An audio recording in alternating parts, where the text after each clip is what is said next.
Mesdames et messieurs, bonjour. Soyez les bienvenus pour cette nouvelle édition de votre journal de 15 heures au sommaire de l'actualité. À la une dans l'actualité nationale, le Sud et le secrétaire d'État chargé des sports a clôturé la deuxième édition des compétitions sportives estivales qui s'est tenue au Sud, plus précisément à Elsevier.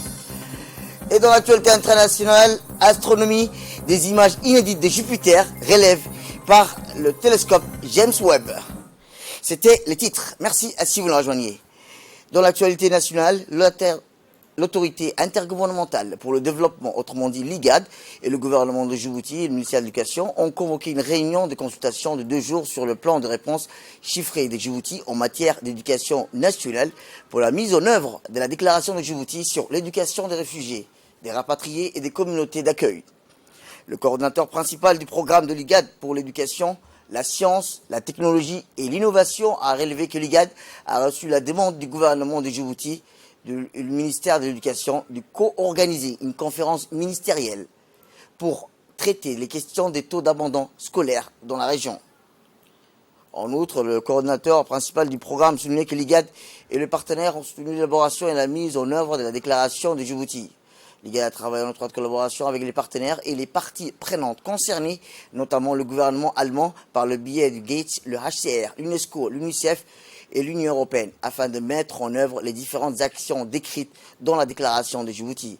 Le budget pour les différentes activités est financé par l'accord de financement de l'IGAD, et ainsi que l'IGAD et le ministère de l'Éducation du gouvernement de Djibouti ont commencé à développer le plan national de réponse chiffré en matière d'éducation pour Djibouti en 2021. Rappelons que le cadre régional de qualification de l'IGAD, qui est nécessaire pour résoudre les problèmes liés à la certification et à la reconnaissance du progrès, bien le gouvernement djiboutien est en train de résoudre la question en suspens de l'examen et la certification des étudiants réfugiés qui suivaient le programme d'études kenyans.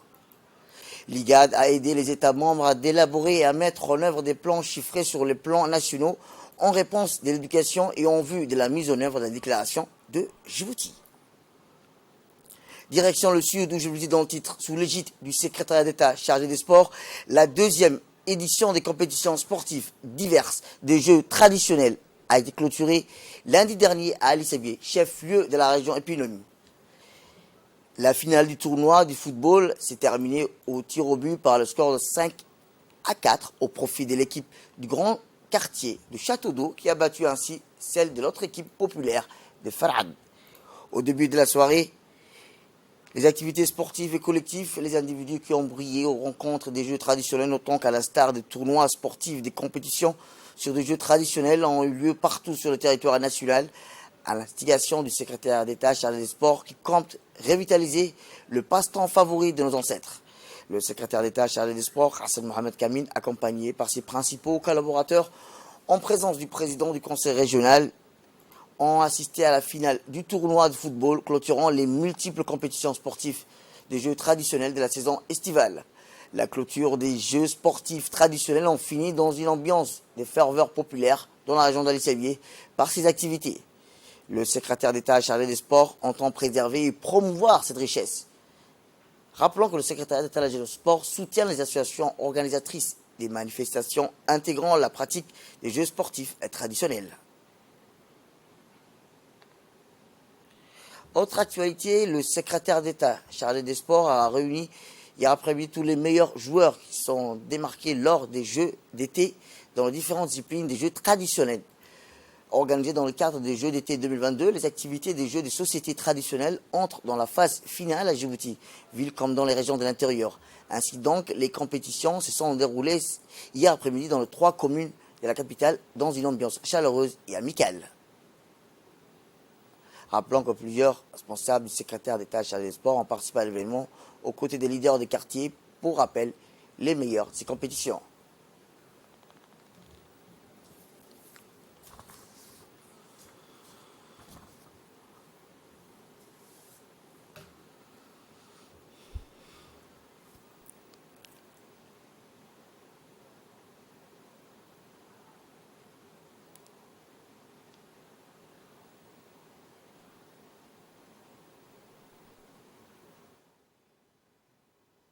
dans la commune de Bolaos afin de superviser le jeu des sociétés traditionnelles dont nous avons déjà fait dans toutes les régions et les 3 communes aussi. Aujourd'hui, c'est la semi-finale dont le ministre Hassan Mohamed Kamil a initié et qui est la première pour le secrétariat d'État chargé des sports et valoriser les patrimoines de nos ancêtres. Eh bien, plusieurs responsables, comme je vous le disais, ont participé à cet événement aux côtés des leaders de quartier. Pour rappel, les meilleurs de ces compétitions se retrouveront en finale avec ceux de régions de l'intérieur. Et c'est toujours la saison des pluies de Karma ou Karan. Selon les informations, des précipitations intermittentes sont signalées sur l'ensemble du pays, ainsi que sur la capitale. C'est ainsi que des averses se sont abattues dans la capitale et dans les régions de l'intérieur. Les eaux des pluies stagnent dans certains quartiers populaires et sur les axes principaux de la capitale. Les institutions chargées de la gestion de l'assainissement, ont ce matin loi d'Ambouli, ont bien coulé à provoquer l'arrêt de la circulation routière, notamment du côté de la Palmeraie de l'EDD. Les agents de circulation étaient à pied d'œuvre pour interdire à traverser à l'ouest. L'ensemble de la circulation routière a été dévié au niveau du pont d'Italie. Les autorités de la commune de Bolaos ont procédé à une inspection de la situation des quartiers de la capitale.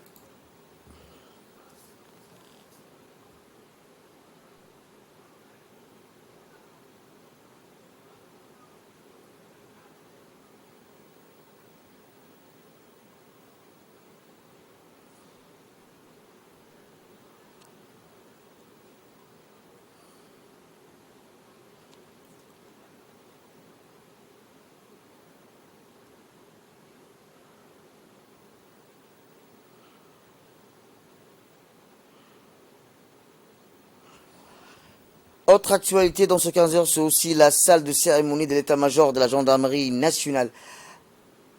À la caserne du capitaine Hamoudou a abrité aujourd'hui une cérémonie de remise des galons, des diplômés et d'insignes au profit des 11 gradés composant la promotion d'officier de la police judiciaire 2019-2021.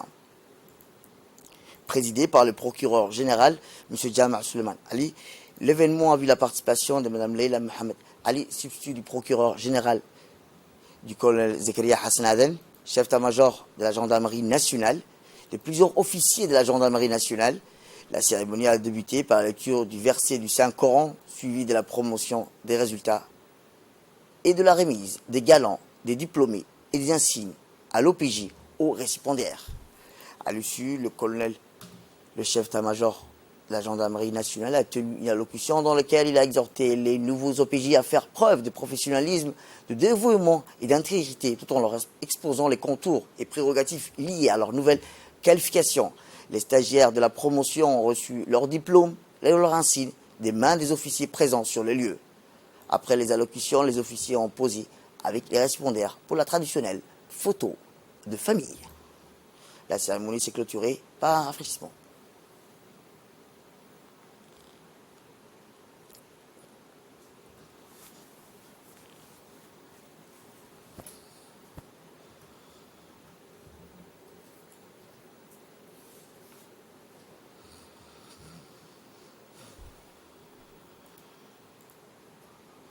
Eh bien, le colonel Zakaria Hassan Aden a félicité les récipiendaires pour leur réussite avant de leur souhaiter une carrière judiciaire ou police judiciaire. Il a également exprimé sa ferme volonté de voir de plus en plus des personnels féminins dans les rangs des OPJ de la gendarmerie nationale.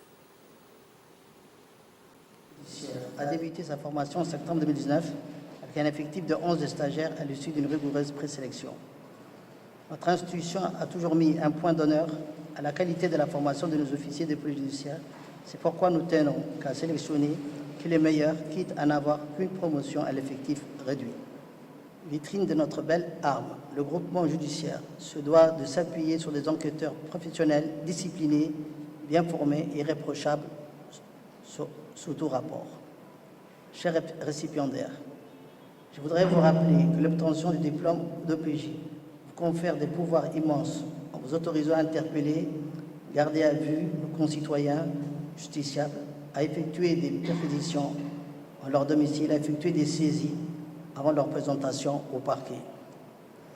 Dès lors que vous êtes titulaire de cette habilitation à l'exercice des prérogatives de l'OPJ, vous serez d'emblée employé dans des brigades territoriales pour lesquelles vous avez été formé. Les conséquences de cette habilitation mal employée peuvent être particulièrement graves. J'exhorte donc chacun d'entre vous de vous approprier les valeurs de l'éthique du brigadier modèle et d'utiliser à bon escient les pouvoirs rattachés à cette qualification. Sachez également que l'obtention du diplôme de l'OPJ n'est nullement une fin en soi et que vous êtes désormais appelé à répondre des actes que vous serez amené à poser au quotidien dans l'exercice de vos fonctions. Le parquet, comme le haut commandement, auront un œil sur votre travail qui sera suivi et contrôlé en toute permanence. Et tout écart, tout manquement, toute négligence fera l'objet de sanctions disciplinaires pouvant aller jusqu'au retrait de l'habilitation de PJ, voire une poursuite pénale à votre encontre. Votre action devra se faire donc dans le respect des droits de l'homme et dans l'observation stricte de la légalité qui conférera la légitimité aux procédures que vous établirez. En accédant à la qualification de PJ, vous devenez aussi des cadres de l'institution. À ce titre, vous aurez des devoirs et des responsabilités plus importantes. Le commandement attend de vous que vous soyez exemplaires en tout temps, car votre hiérarchie sera intransigeante. Cela dit, je voudrais vous féliciter pour les excellents résultats auxquels vous êtes parvenus, qui témoignent de votre abnégation et de votre sérieux. Je vous souhaite à tous une belle carrière et vous attends au résultat. Je conviens que nous ne sommes pas encore parvenus à un taux satisfaisant de la participation des personnels féminins dans les rangs des OPJ, comme vous en avez formulé le souhait, Monsieur le procureur général, mais je peux vous assurer que je fais de l'égalité de genre une priorité dans ma feuille de route. De son côté, le procureur général a lui aussi tenu un discours duquel il a souhaité aux récipiendaires la bienvenue au sein de la grande famille judiciaire. S'adressant toujours aux nouveaux promus, il a longuement évoqué le principe du secret professionnel que doit toujours observer scrupuleusement un enquêteur dans l'exercice de ses fonctions. Je vais être assez bref puisque le colonel a rappelé longuement le devoir et la lourdeur de la charge qui pèse sur le futur officier de police judiciaire. Je m'associe à ce vœu en les accueillant avec joie dans la famille judiciaire. Maintenant que vous êtes officier de police judiciaire, vous allez bientôt prêter serment en jurant d'apporter votre concours à la justice avec probité et diligence et d'observer en toutes circonstances le devoir que vos charges vous imposent. Parmi ce devoir, je voudrais insister sur l'un d'entre eux. Comme il est souvent de coutume que je vous donne quelques conseils ou que j'insiste sur un sujet d'intérêt général lorsque nous nous retrouvons, je voudrais aujourd'hui insister sur un de vos devoirs qui pèse sur vous en tant qu'officier de police judiciaire, mais qui pèse également sur nous en tant que magistrats. Mesdames et messieurs les OPJ, l'enquête pénale et l'instruction sont secrètes. La loi pénale djiboutienne nous impose l'obligation à nous en tant que professionnels, en tant qu'enquêteurs, officiers de police judiciaire, mais également en tant que magistrats, procureurs, juges, mais également toutes les parties qui interviennent dans la procédure pénale, qu'il s'agisse des avocats, des greffiers, des huissiers, des experts, nous avons l'obligation de respecter les secrets professionnels. Généralement, le secret professionnel est destiné à garantir la sécurité des professionnels ou des fonctionnaires qui interviennent dans un domaine donné, lorsque la loi les prévoit en général. Mais en ce qui concerne dans la procédure pénale, les secrets de l'enquête et les secrets de l'instruction sont en réalité une condition fondamentale pour garantir à la fois l'efficacité de la procédure et l'équité de la procédure.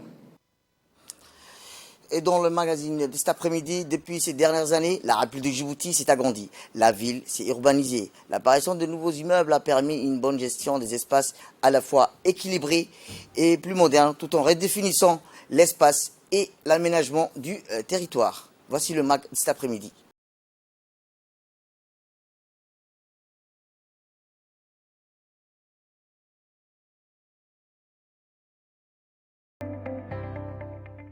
Depuis ces dernières années, la République de Djibouti s'est agrandie. La ville s'est urbanisée, l'apparition des nouveaux immeubles a permis une bonne gestion des espaces à la fois équilibrés et plus modernes, tout en redéfinissant l'espace et l'aménagement du territoire. Cette métamorphose s'entend jusqu'à la commune de Balbala. La construction du nouveau quartier a permis au fil de ces dernières années l'apparition de nouveaux commerces de proximité, que cela soit une pharmacie, quincaillerie, supérette, magasin, épicerie, banque, et surtout des restaurants. Aujourd'hui, la commune n'a rien à envier la ville. On trouve des commerces de proximité dans tous les quartiers, et presque aussi régulièrement que des boulangeries. Ces commerces veulent en effet être proches des Djiboutiens, de façon à être en mesure de répondre à leurs besoins. Ces commerces de proximité représentent un atout indispensable. En effet, aujourd'hui, les commerces de proximité participent au dynamisme de la commune. Ce commerce de proximité reflète l'explosion de la démographie. Autre fait marquant est la localisation de ces commerces. Leur placement stratégique auprès des grandes artères et non loin des afflux massifs de la population a permis un véritable essor de l'activité économique.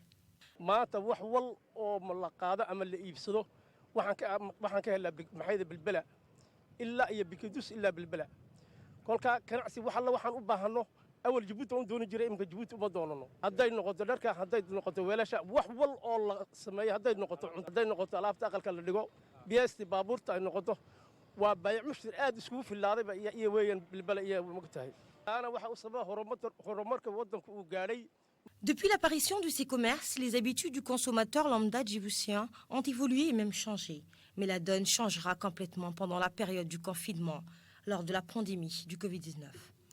Cette période cruciale qui a marqué la conscience collective montrera facilement le rôle que ceux-là, les commerces de proximité, ont joué. Un véritable soulagement pour les habitants.